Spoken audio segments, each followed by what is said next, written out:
नमस्कार।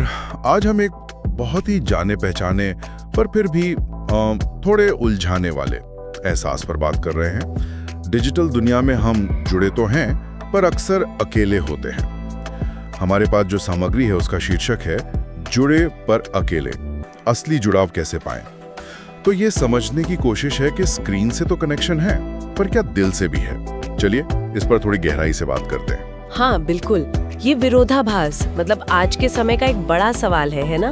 हम सब कहीं ना कहीं इसे महसूस करते हैं। स्रोत कहता है कि हम एक कनेक्शन के भ्रम में जी रहे हैं। तो आज हम इसी स्रोत की मदद से देखेंगे कि भाई ये भ्रम बनता कैसे है और सोशल मीडिया के इस दौर में वो असली गहरा जुड़ाव वो कैसे वापस पाया जाए। स्रोत ने एक बड़ी दिलचस्प बात कही है। सोशल मीडिया को आत्मा के लिए जंक फूड कहा है। मतलब मिलता तो तुरंत है, शायद अच्छा भी लगे, थोड़ी देर मन बहल जाए, पर पोषण नहीं देता। वो जो संतुष्टि होती है ना, वो नहीं मिलती। जैसे जंक फूड शरीर के लिए है, वैसे ये सतही कनेक्शन शायद आत्मा के लिए।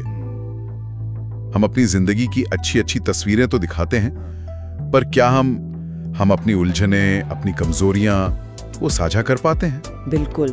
और स्रोत इसी सतहीपन के कुछ लक्षणों की बात करता है, जिनसे पता चलता है कि कोई व्यक्ति ऑनलाइन भीड़ में होकर भी अकेला है।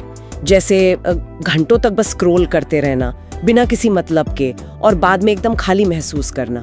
या फिर वो जो होता है ना, दूसरों की परफेक्ट सी दिखने वाली जिंदगियों से अपनी तुलना करना और फिर खुद को कम समझना। हाँ, ये तो बहुत होता है। और एक और बात, स्रोत बताता है कि पोस्ट पर कितने लाइक्स आए, इसकी चिंता करना। ये दिखाता है कि हम बाहरी वैलिडेशन पर कितने निर्भर हो गए हैं। और सबसे बड़ी विडंबना तो ये है कि हजारों ऑनलाइन दोस्त हैं, पर ये महसूस करना कि मुश्किल वक्त में असल में बात करने के लिए कोई है ही नहीं। ये सब संकेत है कि डिजिटल बातचीत में वो भावनात्मक गहराई वो कहीं मिसिंग है। ये वाकई सोचने वाली बात है कि ये प्लेटफॉर्म जो हमें जोड़ने के लिए बने थे, कहीं हमें और अलग थलग तो नहीं कर रहे। तो फिर सवाल ये उठता है कि इस डिजिटल चक्रव्यूह से निकलकर असली रिश्तों की ओर कैसे बढ़ें। स्रोत कुछ ठोस कदम बताता है ना? हाँ बिल्कुल। और ये सिर्फ सलाह नहीं है, ये सचेत प्रयास है।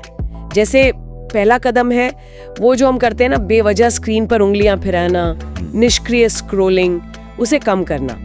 स्रोत का सुझाव है कि भाई 30 मिनट स्क्रॉल करने के बजाय क्यों ना किसी पुराने दोस्त को फोन में ला लिया जाए। आवाज में एक अलग बात होती है ना, जो टेक्स्ट में नहीं होती। बातचीत शुरू करना, गहरी बातचीत, मतलब सिर्फ कैसे उसे आगे। हाँ बिल्कुल।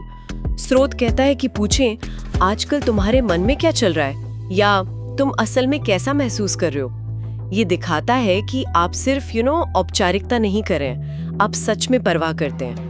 और इसी से जुड़ा तीसरा कदम है थोड़ा सहज बनना, थोड़ा वल्नरेबल होना। अपनी वो जो परफेक्ट इमेज है ना, उसके पीछे छिपने के बजाय ये मानना कि हाँ, सब कुछ हमेशा ठीक नहीं होता।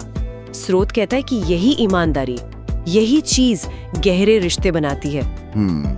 ये थोड़ा मुश्किल हो सकता है, क्योंकि ऑनलाइन दुनिया तो हमसे परफेक्ट दिखने की उम्मीद करती है अक्सर। हाँ, पर शायद यही जरूरी भी है। अच्छा, और ऑफलाइन दुनिया का क्या? अरे वो तो बेहद जरूरी है। स्रोत इसे असली दुनिया के स्पर्श की तरह बताता है। साथ में टहलना, कोई हॉबी क्लास जाना, किसी वर्कशॉप में हिस्सा लेना, कुछ भी। ये वो पल है जहां आप एक दूसरे की मौजूदगी महसूस करते हैं। सिर्फ पिक्सल नहीं, शारीरिक उपस्थिति, हंसी मजाक, आंखों का संपर्क, ये सब असली बंधन बनाते हैं। और स्रोत का एक और सुझाव है, हफ्ते में एक बार डिजिटल डिटॉक्स। डिजिटल डिटॉक्स यानी पूरी तरह से स्क्रीन से दूर। क्या ये मुमकिन है आज की दुनिया में? थोड़ा मुश्किल नहीं? देखिए, स्रोत इसे कोई सजा की तरह नहीं देखता, बल्कि एक अवसर की तरह। जरूरी नहीं कि पूरे दिन के लिए हो, शायद कुछ घंटे या हफ्ते का कोई एक दिन जब आप जानबूझकर स्क्रीन से थोड़ी दूरी बनाएं।